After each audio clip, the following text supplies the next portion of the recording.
नाथ भगवान की जय। श्री शारदा महारानी की जय। गौ माता की जय। श्री वैदिक शुद्ध सनातन धर्म की जय। नमः पार्वती पतये हर हर महादेव।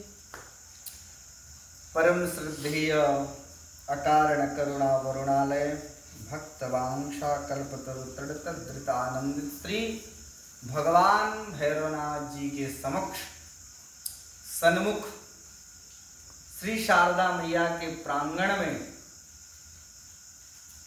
अनावर्त चलने वाला यह सुंदर शिव महापुराण का दिव्य आयोजन प्रतिदिन एक अध्याय के अंतर्गत जो भी कथा भगवान की है बड़े बड़े भाव से आदर पूर्वक हम बड़े श्रद्धा से सुन रहे हैं।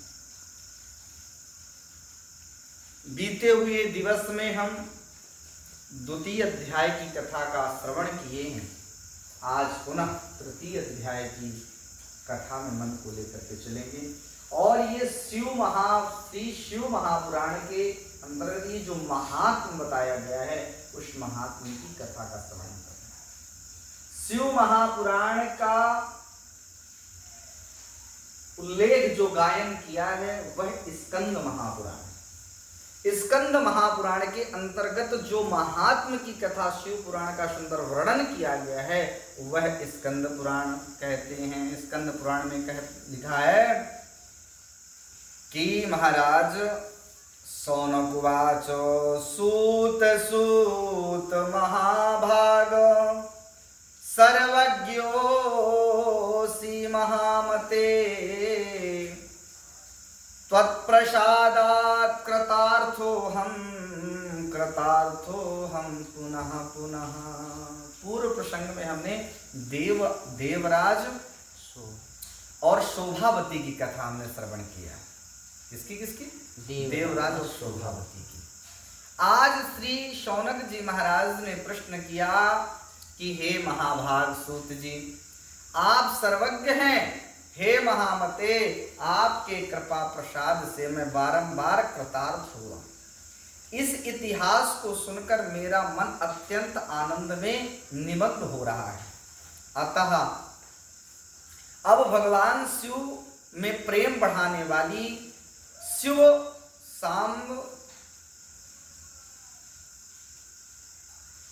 संबंधनी दूसरी कथा को भी आप कहिए, इसलिए कि आपने जो हमें देवराज और शोभावती की आपने कथा सुनाई है वह नितांत भक्ति को प्रदान करने वाली और शिव महापुराण का यह परम प्रताप और सामर्थ्य आपने जो सुनाया है गायन किया है तो उससे हम कृतार्थ हुए। शिव महापुराण की महिमा इतनी बड़ी है कि जो वह महापापी महानिर्दयी के कान में शिव महापुराण के शब्द पड़ गए तो वह शिवलोक को प्राप्त कर गया। इस कथा को सुनकर के मेरा मन बड़ा प्रसन्न हो रहा है, आतुर हो रहा है, इसलिए भक्ति को प्रदान कर देने वाली आप सुंदर कथा को कहिए। इतिहासमिमं श्रुत्वा मनो मे तीव मोदते अनयामपि कथां शम्भोर् वद प्रेम विवर्धिनीम्। नामृतं पिबतां लोके मुक्तिः क्वापि सभाज्यते शम्भोः कथा सुधापानं प्रत्यक्षं मुक्तिदायकम्।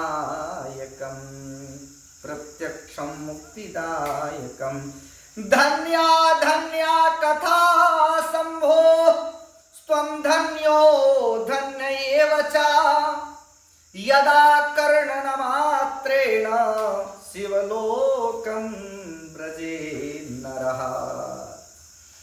अमृत पीने वालों को लोक में कहीं मुक्ति नहीं प्राप्त होती, किंतु भगवान शंकर के कथामृत का पान को प्रत्यक्ष ही मुक्ति देने वाला है। सदा शिव की जिस कथा के सुनने मात्र से मनुष्य शिव को प्राप्त कर लेता है, वह कथा धन्य है, धन्य है। और कथा का श्रवण कराने वाले आप भी धन्य हैं, धन्य है प्रभु, आपकी जय जयकार हो। अब सूत जी कहते हैं, इधर शौनक जी की बातें सुन करके सूत जी बड़े प्रसन्न हुए और उन्होंने कहा, सूतवाचो शृणु शौनक वक्ष्यामि त्वदग्ने गुह्यमाप्युतं यदत्वं शिवभक्तानाम् अग्निर्वेदवित्तमः। वहां बैठ जाना महाराज जी के पास। इस प्रकार से हे सौनक सुनिए, मैं आपके सामने गोपनीय कथा वस्तु का भी वर्णन करूंगा, क्योंकि आप शिव भक्तों में अग्रगण्य हैं तथा वेद वेदताओं में श्रेष्ठ हैं। आप तो वयोवृद्ध होकर के भी भगवान की कथा सुनने में सदैव रसिक रहते। समुद्र निकटे देशे, मैं आपको एक कथा सुनाना चाहता। तब उन्होंने सूत जी ने कहा, बड़े प्रेम से आदर पूर्वक, समुद्र निकटे जैसे ग्रामो वास्कल संग कहा, वसंती यत्र पापिष्ठो वेद धर्मो जिता जना। मैं दृष्ट्वा दुर्विषयात्मानो निर्दैवा जिह्ववृत्तया कृषिवालः शस्त्रधरा परस्त्री भोगिना खलाः ज्ञान वैराग्य सद्धर्म न जानन्ति परमहिते कुकथा श्रवणाढ्योऽसि निरता पशुबुद्धयः। समुद्र के निकट वर्ती प्रदेश में एक वास्कल नामक ग्राम है। कौन सा ग्राम?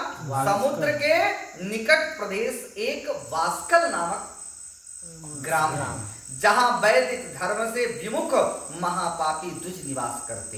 यही जो वास्कल है, शायद ऐसा हो सकता है, जो वास्कल का वर्णन आया है तो गोवा को भी, वास्को डी गामा जो ट्रेन चलती है तो हो सकता है गोवा ही हो। वास्कल नामक एक ग्राम है जहां वैदिक धर्म से विमुख महापापी दुज निवास करते हैं। वो सब के सब बड़े दुष्ट हैं, उनका मन दूषित विषय भोगों में ही लगा रहता है। वो ना देवताओं पर विश्वास रखते हैं, ना भाग्य पर। वे सभी कुटिल वृत्ति वाले हैं, किसानी करते हैं और भांति भांति के घातक अस्त्र शस्त्र रखते हैं। वे पर स्त्री गमन करने वाले और खल हैं। ज्ञान वैराग्य तथा सद्धर्म को वे बिल्कुल नहीं जानते। वो सभी पशु बुद्धि वाले हैं और सदा दूषित बातों को सुनने में संलग्न रहते।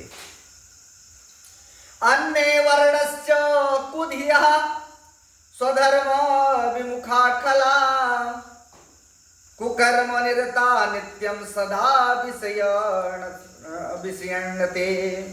जहां दुज ऐसे हो वहां के अन्य प्राणियों के विषय में क्या कहा जाए। अन्य वर्णों के लोग भी उन्हीं की भांति कुत्सित विचार रखने वाले स्वधर्म विमुख एवं खल है। वह सदा कुमार्ग में लगे रहते हैं और नित्य विषय भोग में ही डूबे रहते हैं।